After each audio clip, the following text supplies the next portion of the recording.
Hi friends, welcome to Meera's novella. ഇനിയെന്നും ഭാഗം 45. കുഞ്ഞുകുട്ടിയെ പോലെ പരിഭവം പറയുന്നവനെ കണ്ടതും അവൾക്ക് അവനോട് വല്ലാത്ത വാത്സല്യം തോന്നി. അവന്റെ കവളിൽ അവൾ കൈ ചേർത്തു വെച്ചു. നീ എന്തോ പറയുവാനായി മുതിർന്ന അവന്റെ അധരങ്ങളെ അവൾ തന്റെ അധരങ്ങളാൽ പൊതിഞ്ഞു. പെട്ടെന്നുള്ള അവളുടെ പ്രവൃത്തിയിൽ അവന്റെ കണ്ണുകൾ മിഴിഞ്ഞു വന്നു. ആദ്യമായാണ് ദേവുവിൽ നിന്നും ഇങ്ങനെ ഒരു പ്രവൃത്തി. പലപ്പോഴും അവളുടെ കണ്ണുകളിൽ നിന്നും പ്രവൃത്തികളിൽ നിന്നും തന്നോടുള്ള പ്രണയം മനസ്സിലായിട്ടുണ്ട്. എന്നിരുന്നാലും അത് അവൾ ഒരിക്കലും പുറത്തേക്ക് കാണിച്ചിട്ടില്ല. താൻ പ്രണയം പറഞ്ഞപ്പോൾ പോലും അകലം പാലിച്ചവളാണ്. ഒരകൽച്ച ഞങ്ങൾക്കിടയിൽ എപ്പോഴും ഉണ്ടായിരുന്നു. തന്റെ കവിളുകളിൽ നനവ് തട്ടിയപ്പോഴാണ് അവന് സുബോധം വന്നത്. അവൾ കരയുകയാണെന്ന് മനസ്സിലായതും അവൻ അവളുടെ കഴുത്തിലൂടെ കൈയിട്ട് ബലമായി തന്നിൽ നിന്നും അകറ്റി. എന്നാൽ അതിലും വേഗത്തിൽ അവൾ അവന്റെ നെഞ്ചിലേക്ക് ചാരി പൊട്ടിക്കരഞ്ഞു.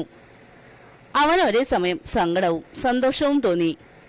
തന്റെ പെണ്ണ് തന്റെ നെഞ്ചിലേക്ക് ചാരി കിടക്കുന്നതിൽ സന്തോഷവും, തനിക്ക് എന്തെങ്കിലും പറ്റിയിരുന്നെങ്കിൽ ഉള്ള ദേവുവിന്റെ അവസ്ഥ ഓർത്ത് സങ്കടവും തോന്നി. ദക്ഷനോടുള്ള അവന്റെ പക കൂടി. കിച്ചുവാണ് തനിക്ക് ആക്സിഡന്റ് ഉണ്ടാക്കിയത്, അവനാണെന്ന് കണ്ടുപിടിച്ചത്. ഒരു കൊല്ലമായി അവന് പിന്നാലെ നടക്കുന്നു. വിടില്ല ഇനി അവനെ.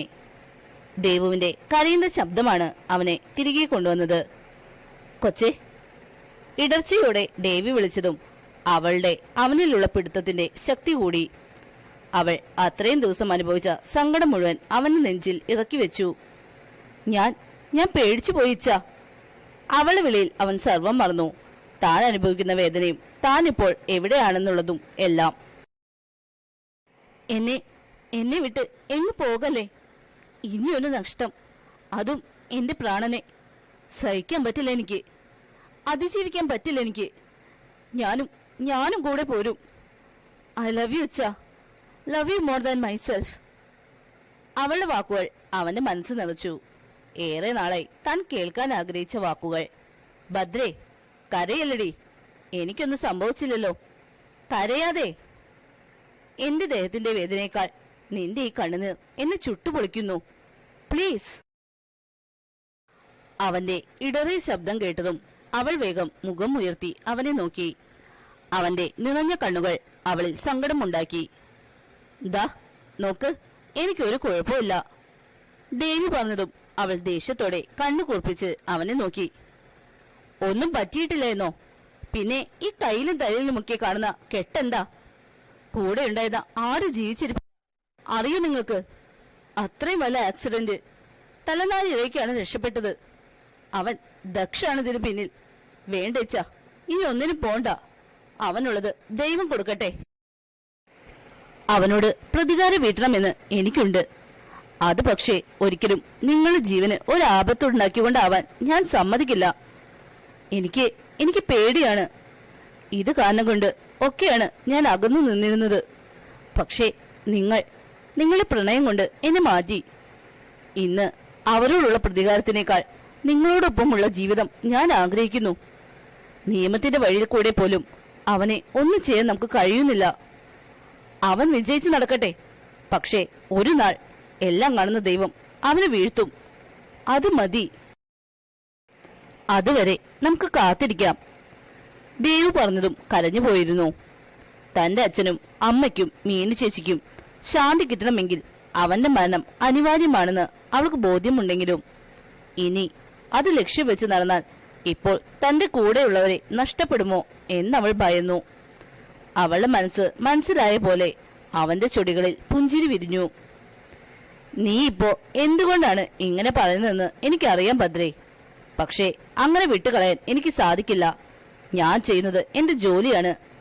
ഒരു കുറ്റവാളിയെയും പേടിച്ച് പിന്മാറാൻ എനിക്ക് കഴിയില്ല. നീ പേടിക്കണ്ട. ഇന്ന് അവൻ എന്നെ വീഴ്ത്തി, പക്ഷേ ഇനി അവൻ രക്ഷപ്പെടില്ല. വിതിൻ ഡേയ്സ് അവനെ ഞാൻ പൊക്കിയിരിക്കും. നീ പേടിക്കണ്ട, എനിക്കൊന്നും സംഭവിക്കില്ല. ഇത്രയും ദിവസം ഇല്ലാതിരുന്ന ഒരു എനർജി ഇനി അങ്ങോട്ട് എനിക്കുണ്ടാകും. നിന്റെ പ്രണയം എനിക്ക് മുന്നേ മനസ്സിലായതാണെങ്കിലും ഇന്ന് നീ തുറന്നു പറഞ്ഞപ്പോൾ എന്റെ ആത്മവിശ്വാസവും ധൈര്യവും എല്ലാം കൂട്ടാൻ അത് സഹായിച്ചു. നമ്മൾ ഒരു പുതിയ ജീവിതം തുടങ്ങുമ്പോൾ നിന്റെ മനസ്സിൽ സന്തോഷമല്ലാതെ മറ്റൊന്നും ഉണ്ടാവരുത്. അതെനിക്ക് നിർബന്ധമുണ്ട്. അവനെ പിടിച്ചാൽ മാത്രമേ അങ്ങനെ ഒരു സന്തോഷം നിനക്കും എനിക്കും ഉണ്ടാവൂ. അവൻ നമ്മളെ അന്വേഷിച്ചു വരരുത്.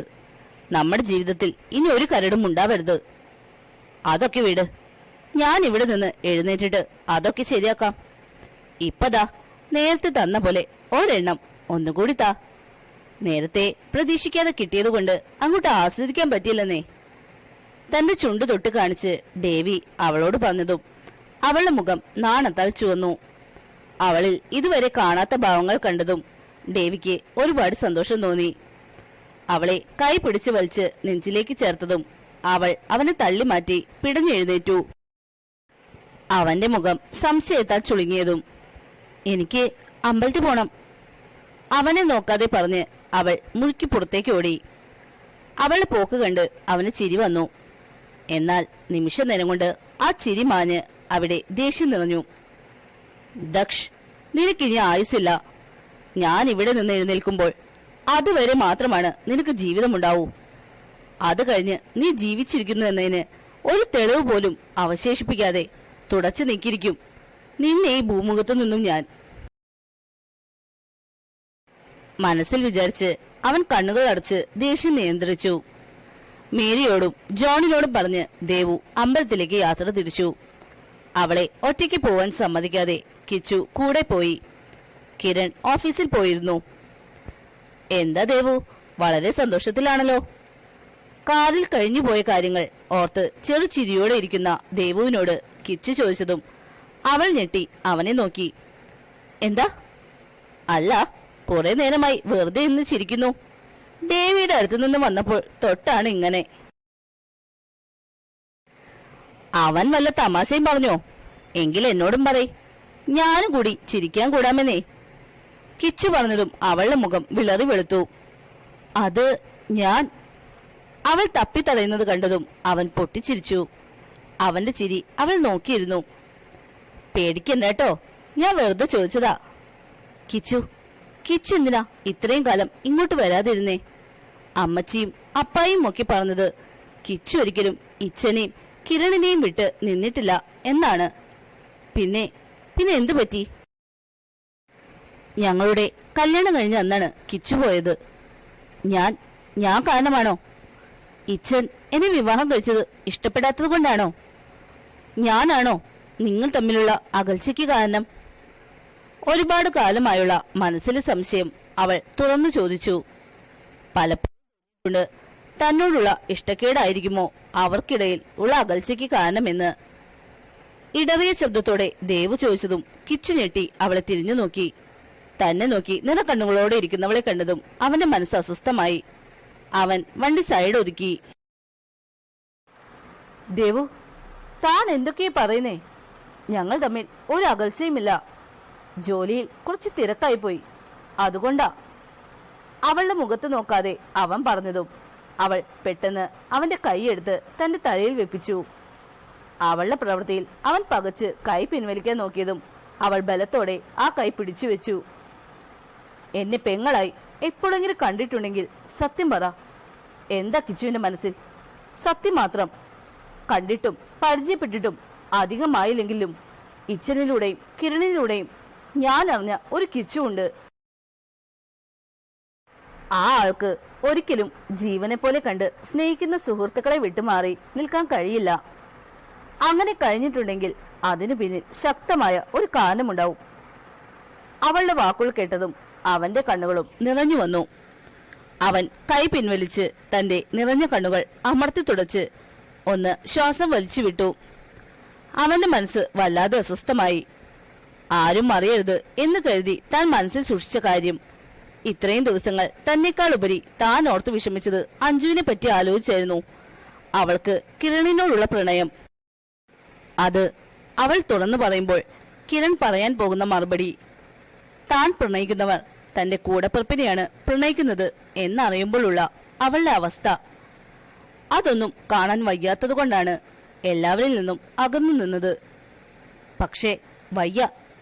എല്ലാം മനസ്സിലൊതുക്കി താനും തളർന്നു പോയിരിക്കുന്നു. ഇനിയെങ്കിലും ആരോടെങ്കിലും തുറന്നു പറയണം. കിച്ചു മനസ്സിലുറപ്പിച്ചു. ശേഷം തന്നെ നോക്കിയിരിക്കുന്നവളോട് അഞ്ജുവിനെ പറ്റിയും അവളോടുള്ള അവന്റെ പ്രണയവും അത് പറഞ്ഞപ്പോൾ അവളുടെ പ്രതികരണവും അവൾക്ക് കിരണിനെയാണ് ഇഷ്ടമെന്ന് പറഞ്ഞതും എല്ലാം അവൻ തുറന്നു പറഞ്ഞു. എന്നാൽ അവന്റെ വാക്കുകൾ കേൾക്കെ അവളുടെ മനസ്സിൽ സംശയം നിറഞ്ഞു. കിരണിനെ അനുവിന് ഇഷ്ടമാണെന്നും വിവാഹം കഴിക്കാൻ അവനും അവന്റെ വീട്ടുകാർക്കും സമ്മതമാണെന്നുള്ള കാര്യവും എല്ലാം ദേവു ആദ്യമേ അഞ്ജുവിനോട് പറഞ്ഞിരുന്നു. അന്ന് മറ്റെല്ലാവരെക്കാളും സന്തോഷം അവളുടെ മുഖത്തുണ്ടായിരുന്നു.